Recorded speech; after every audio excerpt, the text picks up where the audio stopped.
उद्या संपूर्ण देशभरामध्ये 15 ऑगस्ट साजरा केला जातो आहे आणि या स्वातंत्र्य दिनाच्या पार्श्वभूमीवर आज जळगाव रेल्वे स्थानकावर जे आहेत या ठिकाणी मॉकड्रिल पार पडणार आहे। या ठिकाणी जळगाव जिल्हा पोलीस दलाचे वेगवेगळे विभाग असतील, जसं BDDS आहे, श्वान पथक आहे, त्यानंतर आपलं SID आहे, QRT आहे, शस्त्रधारी पोलीस कर्मचारी सुद्धा या ठिकाणी दाखल झालेले आहेत।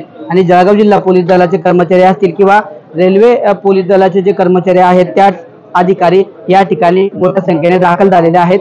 थोड्याच वेळामध्ये या ठिकाणी जे आहे आपलं जळगाव रेल्वे स्थानकावर मॉकड्रिल पार पडणार आहे।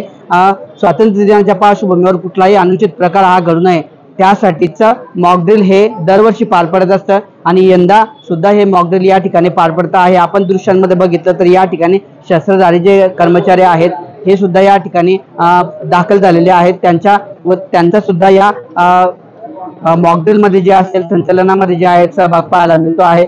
श्वान पथक असेल किंवा वेगवेगळे जळगाव जिल्हा पोलीस दलाचं वेगवेगळं पथक असेल या ठिकाणी सुद्धा या मॉकड्रिल मध्ये सहभागी झालेले आहे। जळगाव रेल्वे स्थानकावर संपूर्ण जे आहे जळगाव जिल्हा हा संवेदनशील जिल्हा म्हणून ओळखला जातो, त्यामुळे स्वातंत्र्य दिनाच्या पार्श्वभूमीवर कुठलाही अनुचित प्रकार या ठिकाणी घडू नये आणि त्यासाठी सर्व यंत्रणा या सज्ज आहेत की नाही त्याची चाचपणी करण्यासाठी या ठिकाणी मॉकड्रिल पार पडत असतं। आणि त्या दृष्टीने आता या माध्यमातून जे आहे जळगाव जिल्हा पोलीस दल किंवा वेगवेगळ्या गुप्तचर यंत्रणा ज्या आहेत या स्वातंत्र्य दिनाच्या पार्श्वभूमीवर या ठिकाणी अलर्ट असल्याचं आपल्याला पाहायला मिळतं आहे। किशोर पाटील, KV9 मराठी, जळगाव।